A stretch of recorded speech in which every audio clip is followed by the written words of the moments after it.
इस बात को, कथा रस को 2 नंबर पे रखा और सेवा को 1 नंबर पे रखा। बहुत से लोग ऐसे होते हैं, बातें बहुत लंबी चौड़ी करते हैं, पर सेवा के नाम पर किसी की सेवा नहीं कर सकते। वैराग्य से घर नहीं छोड़ा, के लिए नहीं, बुरा मत मानना, वैराग्य से घर नहीं छोड़ा, माता पिता की सेवा करने में श्रद्धा नहीं थी इसलिए घर छोड़ दिया। गुरु जी के पास क्यों नहीं रहे भाई फिर? और वहां भी सेवा में श्रद्धा नहीं थी, न ठाकुर सेवा में, न गौ सेवा में, न साधु सेवा में, न गुरुदेव की सेवा में। तो फिर घर में भाई खटपट, चल बाबा के मठ पर, बाबा ने बताया काम, हम तो रमते राम। ऐसे लोगों के जीवन में लंबी चौड़ी बातें रह जाती हैं, कुछ उनके जीवन में नहीं आता। हम पहले ही निवेदन कर चुके हैं, देहेंद्रिय आदि की शुद्धि बिना निष्काम सेवा के संभव नहीं है। देह की शुद्धि, इंद्रिय की शुद्धि सेवा से ही संभव है। हरि, गुरु, संत, गौ, ब्राह्मण, दीन दुखी, माता पिता, अतिथि, सबकी सेवा का स्वभाव बन जाए, सेवा हमारा स्वभाव बन जाए।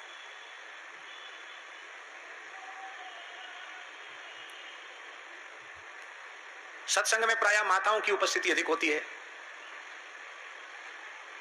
माताएं अपने मन में बुरा न माने, माताओं की अत्यधिक प्रशंसा जो हमारे शास्त्रों में है वह केवल इसलिए है कि उनको प्रधान रूप से सेवा का सौभाग्य प्राप्त है। महाराज जी, सेवा धर्म परम गहना योगिनाम अप्यगम्य। जो योगी खाली आंख मूंद के फोटो खिंचाने वाले नहीं, जो वस्तुतः पिंड ब्रह्मांड के संपूर्ण वेदों को हस्ता मलकवत समझते हैं, ऐसे समर्थ पुरुष वे पिंड ब्रह्मांड के भेद को समझ सकते हैं पर सेवा के मर्म को नहीं समझ सकते। सेवा धर्म परम गहना योगिनाम अप्यगम्य।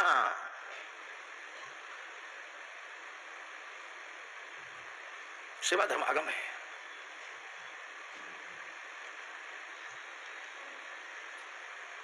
जो लोग कहते हैं हम किसी की सेवा नहीं कर सकते, धार्मिक संस्थाओं में, आध्यात्मिक संस्थाओं में हम गोबर नहीं उठा सकते, हम किसी गौ सेवा नहीं कर सकते, भैया मंदिर में, बोले मंदिर में भी सेवा नहीं कर सकते, तो झाड़ू बुहारू कर लो, ये भी नहीं कर सकते, अतिथि को भोजन दे दो, ये भी नहीं कर सकते, तब क्या? बोले गुरुजी अब तो आप बोल रहे हैं कि प्रसाद कैसे डालें, ये तो आपकी आज्ञा का पालन करना ही पड़ेगा, नहीं तो हम अपराधी हो जाएंगे।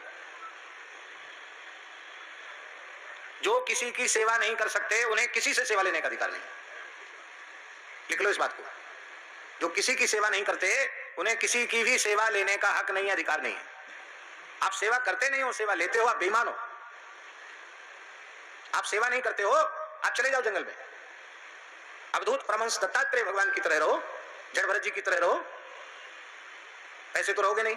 बढ़िया कमरा चाहिए, बढ़िया आसन चाहिए, तकिया चाहिए, पंखा चाहिए, कूलर चाहिए, एसी भी चाहिए, भोजन भी गरम गरम चाहिए, बाल भोग भी चाहिए, राजभोग भी चाहिए, ब्यारू भी चाहिए, और बीच बीच में जैसे मंदिरों में इच्छा भोग लगता है ऐसे भी कुछ ना कुछ मिल जाए तो कोई बात नहीं, वो भी चाहिए। सेवा सब लेंगे, दूसरे से अन्न भी लेंगे, वस्त्र भी लेंगे। अरे भाई संसार, महाराज जी संसार हमें भगवान की ही प्रेरणा से अन्न वस्त्र आदि दे रहा है, हमारे पास क्या है? हम संसार की सेवा नहीं कर सकते क्या? अरे संसार के पास जो चीज है वो संसार हमको दे रहा है, हमारे पास हमारे हरिगुरु संतों ने जो चीज दी है वो हम आपको दे रहे हैं। आपको स्मरण होगा, हमने अभी कुछ दिन हो गए, हमने एक बात बताई थी, सज्जन जी थे कि नहीं थे पता नहीं, हमने कहा था हमारे महाराज जी का स्वभाव था किसी के यहाँ जाते तो बैठते ही, खाने पीने का कुछ नहीं, अभी उसने कोई सत्कार नहीं किया, ना माला लाया, ना फूल लाया, ना चंदन पुष्प लाया, कुछ नहीं लाया, और महाराज जी बैठते कीर्तन शुरू कर देते, हरि शरणम हरि। अब फिर साथ में हमें और कोई ना कोई सत्संग की कोई चर्चा, उसने नहीं कहा कि महाराज कोई 5 मिनट 2 मिनट कुछ कहिए, अपने आप महाराज जी कुछ ना कुछ कहने लग जाते। और गुजरात की बात है, एक दिन में 10-10 जगह, 12-12 जगह जाते, और कहीं भी जाओगे, कितनी हड़बड़ी में जाओगे तो 10-15 मिनट तो लगेगा कि नहीं लगेगा, फिर आने जाने में भी समय लगेगा। हमने कहा महाराज जी आपका वृद्ध शरीर है, इतना श्रम क्यों करते हैं? कोई कहे कि कुछ कहिए तब तो वहां कुछ कहना ठीक है, अब कुछ किसी ने कुछ कही नहीं, पूछा नहीं, आप कहने आपको श्रम होता है, आप क्यों करते हैं? महाराज जी बोले पंडित जी एक बात नहीं विचार करते हो तुम, क्या तो किसी के भी घर जाओगे कुछ ना कुछ खिलाएगा पिलाएगा, कुछ भेंट पूजा भी करेगा साधु भेष के नाते, तो सेवा तो सब स्वीकार कर लोगे, लोगे दोगे, कुछ नहीं, इसको भोगना पड़ेगा कि नहीं भोगना पड़ेगा? तो हम लोग कुछ लेते हैं तो भगवान की 2 बात सुना करके, भगवान के नाम का कीर्तन ही उनके घर में करके, और हम उसको हिसाब किताब बराबर कर देते। बोलो भक्तवत्सल भगवान की जय। क्योंकि हम लेते हैं तो हमें कुछ देना चाहिए, क्या दें? जो चीज हमारे पास क्या बताएं, कई बातें बड़ी व्यवहारिक हैं लेकिन उनको कहने में अच्छा नहीं लगता। हम लोग किसी भी गृहस्थ के घर जाते हैं तो वह अपनी सुख सुविधा का विचार किए बिना हमारी सुख सुविधा करता है। बताओ,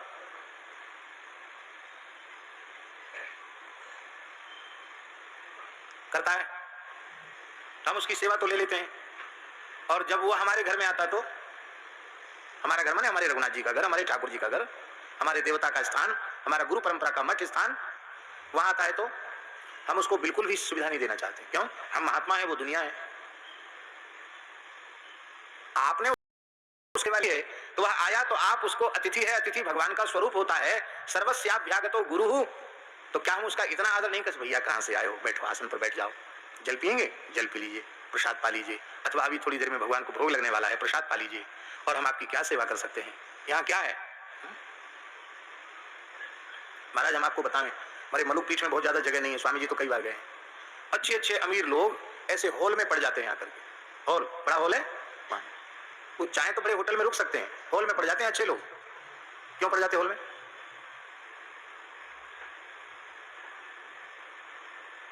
उनके मन में प्रेम है, उनके मन में भाव है, उनके मन में श्रद्धा है कि हम वृंदावन आए हैं तो किसी पवित्र स्थान में हमको रहने का अवसर मिले, भगवत प्रसाद हमको मिले, होटल का भोजन मिले, संतों के हाथ से बना हुआ भगवान को भोग लगा दिव्य प्रसाद हमें मिले, संतों का दर्शन हो, इसीलिए तो करते कि नहीं? तो हम सब जाकर गृहस्थों के घर में सेवा लेंगे और वो आ जाए ना स्थान में, तो महंत जी का कर्तव्य तो है कि उनको पूछें। स्थान में रहने वाले लोग, कोई सब जगह की बात है, किसी की बुरा नहीं मानना, दूसरा नहीं पूछेगा, अरे हमें क्या, हम तो पक्कड़ है, हम साधु, हमें क्या लेना देना, ये दुनिया है, हम साधु हैं। अच्छी बात है, आप साधु हैं, यहां मत रहिए, आप जंगल में चले जाइए, किसी की सेवा मत लीजिए।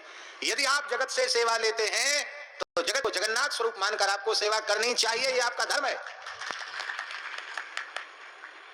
सेवा की बहुत बड़ी महिमा है, जहां रहो वहां सेवा अपना स्वभाव बना लो।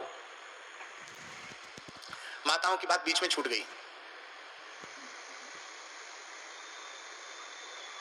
वर्तमान परिस्थिति में गरीब लोगों की बात तो हम नहीं कहते, उनका क्या होता होगा, पर प्रायः जो श्रीमंत परिवार हैं, उनकी जो माताएं हैं, उनकी बड़ी स्थिति खराब है। जिस सेवा धर्म के कारण माताओं की इतनी महिमा शास्त्रों में गाई गई है, आज वही माताएं सेवा से बिल्कुल उदासीन हो गई। ठाकुर सेवा के लिए भी नौकर लगा है, रसोई बनाने के लिए भी नौकर लगा है, झाड़ू पोछा के लिए भी नौकर लगा है, हर काम के लिए नौकर है।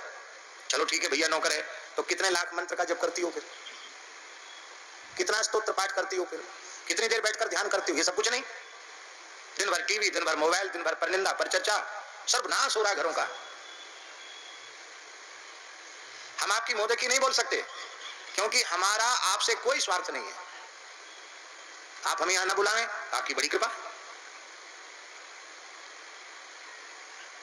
भगवती श्री जगत जननी जानकी जी है, पर जद्यपि बहु ग्रह सेवक सेवकनी, न जाने कितने सेवक सेविकाएं घर में हैं, पर श्री किशोरी जी अपने हाथ से रघुनाथ जी की सेवा करती हैं, श्री किशोरी जी अपने हाथ से सास ससुर की सेवा करती हैं। आपके घरों के चौके पवित्र हो गए, आपके घर की सामग्री भगवान को भोग लगने योग्य नहीं है, संतों के आतिथ्य के योग्य नहीं है, क्योंकि उसमें शास्त्रीय शौचाचार का सर्वनाश हो गया है। आप नौकरों के हाथ का भोजन करते हैं। क्या 10-5 मूर्ति की रसोई भगवान को भोग लगे, सब लोग पावे, वात्सल्य पूर्वक माताएं भगवान नाम कीर्तन करते रसोई नहीं बना सकती हैं क्या? लेकिन नहीं। और यही कारण है कि संतति में भी सेवा भाव नहीं होता। माताएं सेवा नहीं करेंगी तो माता के ही संस्कार संतान में आएंगे, तो न बेटा सेवा करेगा न बेटी सेवा करेंगे। आपके बूढ़े होने पर देखेंगे कि कोई बढ़िया वृद्धाश्रम हो तो वहां उनको भेज दो, कंटक कटे, छुट्टी हो, और वहां से संदेश आ जाए कि पिताजी पधार गए, तो फुर्सत होगी तो चले जाएंगे, नहीं तो उसका भी शुल्क भेज देंगे जिसमें उनकी अंतिम क्रिया भी हो जाए। क्योंकि आपने स्वयं ने सेवा नहीं की है तो आपकी संतान में सेवा के संस्कार कैसे आएंगे?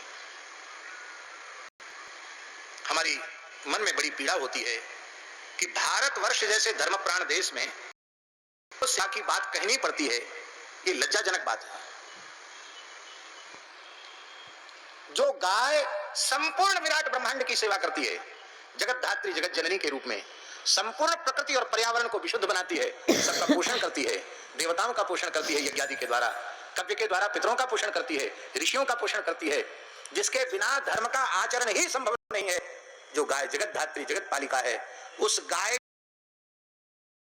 में कहनी पड़ती है ये प्रशंसा की बात नहीं, लज्जा की बात है। जिसने अनंत काल से, अनंत युगों से हमारी सेवा की और अब वह पीड़ित है, कष्ट में है, दुखी है, तो क्या उसका सेवा करना हमारा धर्म नहीं है? और इस धर्म को कोई अपना ले तो किसी संस्था को किसी के पास दान की बात कहनी पड़ेगी। हम आपको सच्ची कह रहे हैं स्वामी जी, दान की बात कहने में तो हमें लज्जा आती है, मांगने की बात कहने में। मंच पर कोई घोषणा करे उससे भी हमको लज्जा आती है। ये धन की चर्चा करना ये हमारा स्वरूप नहीं है। पर ऐसी दुर्भाग्य की स्थिति देश में क्यों निर्मित हो रही है? क्योंकि हम सेवा धर्म से उदासीन हो रहे हैं। इसलिए ये बात बहुत ऊंची बात है। सेवा कथा रसमहो नितराम पिबत्वम, सेवा पूर्वक कथा रस का पान करो, सेवा करते हुए कथा रस का पान करो।